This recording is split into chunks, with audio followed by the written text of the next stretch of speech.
Hello friends, नमस्कार। संगवारी हो, स्वागत है आप सभी का छत्तीसगढ़िया न्यूज में एक बार फिर से।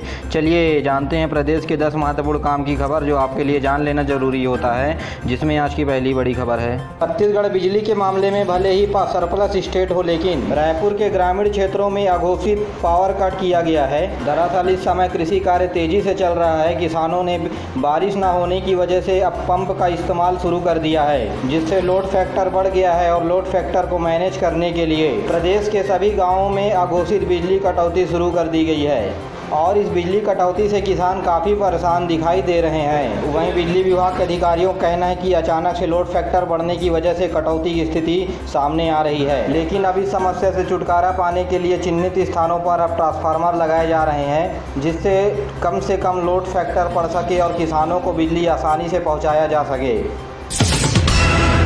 बस्तर जिले में पर्यावरण प्रेमियों ने जंगल बचाने के लिए एक विशेष मुहिम छेड़ी है, जिसमें युवक पेड़ में भगवान की फोटो को चिपका करके पेड़ों को बचाने की कोशिश कर रहे हैं। दरअसल देहात में चौड़ीकरण सड़क के लिए 2900 पेड़ों की कटाई दोनों तरफ प्रस्तावित है। इसके लिए पर्यावरण प्रेमी आगे भी है और जिला प्रशासन को ज्ञापन भी सौंपा है।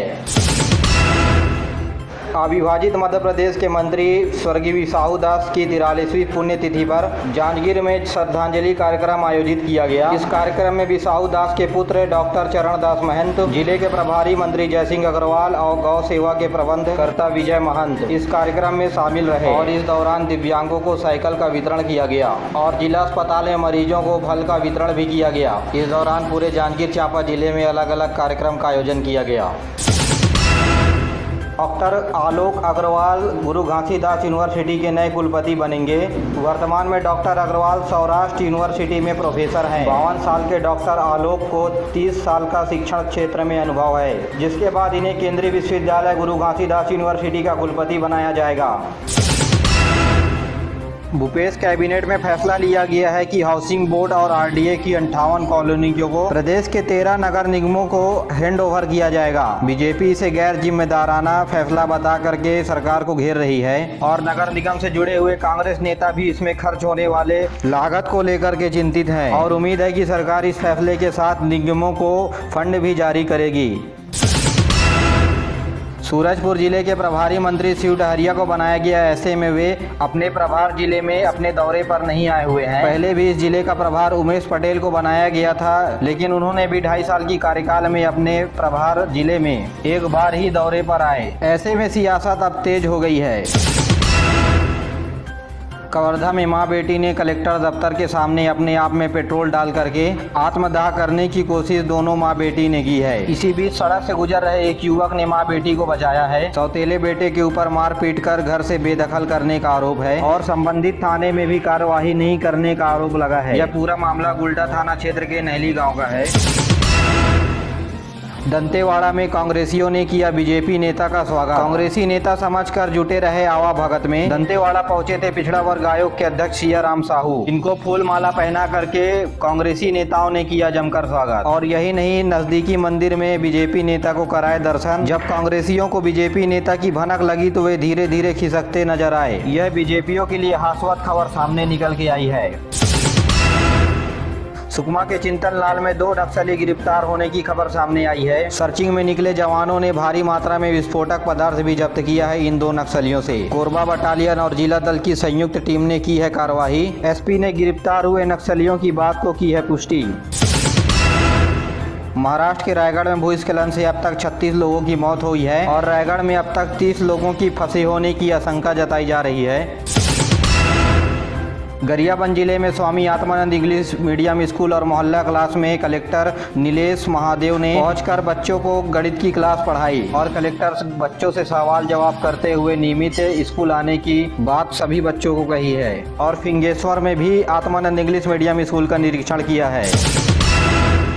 देश में कोविड की तीसरी लहर से निपटने के लिए कवायद तेज है। इसके लिए बिलासपुर में 100 बेड का पोर्टेबल मॉड्यूलर अस्पताल बनाने का काम शुरू कर दिया गया है। इन वार्डों में मरीजों को ऑक्सीजन से लेकर के तमाम सुविधाएं भी उपलब्ध रहेंगी। इन वार्डों की खासियत ये भी होगी कि आवश्यकता के अनुसार फोल्ड करते हुए दूसरी जगह मूव किया जा सकेगा। दवाई के साथ सेपरेट वॉशरूम की भी सुविधा इस अस्पताल में मिलेगी। सीएचओ के मुताबिक इस बार मरीजों के लिए पोर्टेबल बेड बना करके उनकी इलाज सुनिश्चित की जा रही है। बता दें कि बिलासपुर में फिलहाल फिलहाल संक्रमण दर 1% से नीचे है, लेकिन इसके बाद भी रोजाना 10 से मरीज सामने आ रहे हैं। ऐसे में प्रशासन संभावित अपनी तीसरी लहर को लेकर के तैयारी में लगा हुआ है।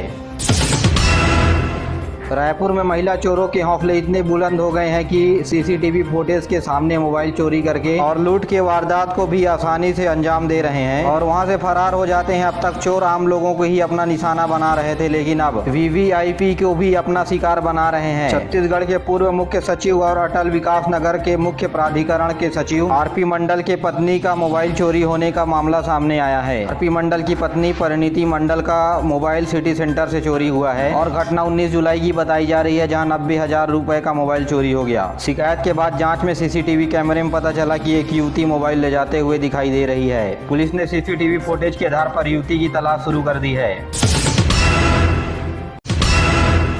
देश में कोरोना संक्रमण की स्थिति में लगातार सुधार हो रहा है और औसत पॉजिटिविटी दर 0.6 पर आ गई है। देश में कोरोना संक्रमण के 188 नए मामले सामने आए हैं। वर्तमान में 3,300 से अधिक मरीजों का इलाज अस्पताल और होम आइसोलेशन में चल रहा है।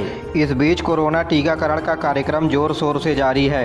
राज्य में कोरोना से बचाव के लिए अब तक 1,15 लाख से अधिक टीके लगाए जा चुके हैं। उधर बिलासपुर में यूनिसेफ के तत्वाधान में रोको टोको कार्यक्रम चलाया जा रहा है। बिलासपुर नगर निगम के वार्डों में घर घर जाकर के कोरोना संबंधी बचाव की जानकारी दी जा रही है। साथ ही टीकाकरण को लेकर के जो भ्रांतियां फैली हुई है उसको लेकर के जन जागरूकता अभियान भी चलाया जा रहा है।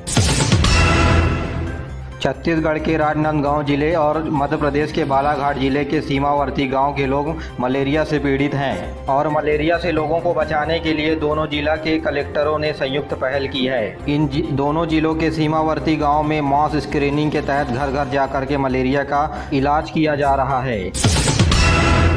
देश में संस्कृत के क्षेत्र में उत्कृष्ट काम करने तथा शिक्षकों का सम्मान किया जाएगा। इसके लिए इच्छुक विद्वान और संस्था 31 जुलाई तक आवेदन कर सकते हैं। राज्य सरकार के द्वारा प्रतिवर्ष खिलाड़ियों, प्रशिक्षकों और निर्णायकों को दी जाने वाली राज्य खेल अलंकरण के लिए आगामी 7 अगस्त तक आवेदन कर सकते हैं।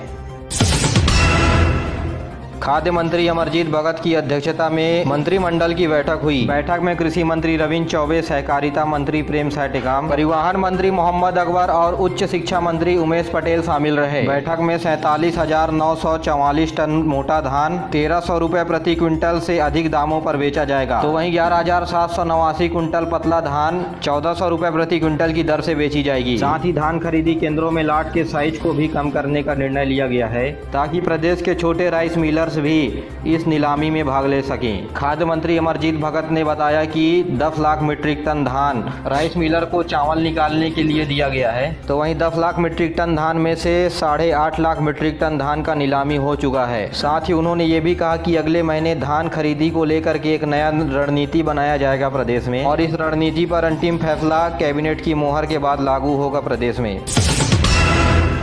रायपुर नगर निगम की सामान्य सभा में आज बैठक होगी, जहां महापौर एजाज देवर बजट पेश करेंगे और दुर्ग जिले में कंटेनमेंट जोन को छोड़ करके सभी आंगनबाड़ी केंद्रों में आगामी 26 जुलाई से आंगनबाड़ी शुरू किया जाएगा। साथियों, आज के लिए बस इतना ही। वीडियो पसंद आया तो वीडियो को लाइक करें, चैनल को सब्सक्राइब करना ना भूलें और अपने दोस्तों के साथ जरूर शेयर करिए। दीजिए मुझे इजाज़त, मिलते अगले वीडियो में, तब तक के लिए जय हिंद, जय छत्तीसगढ़।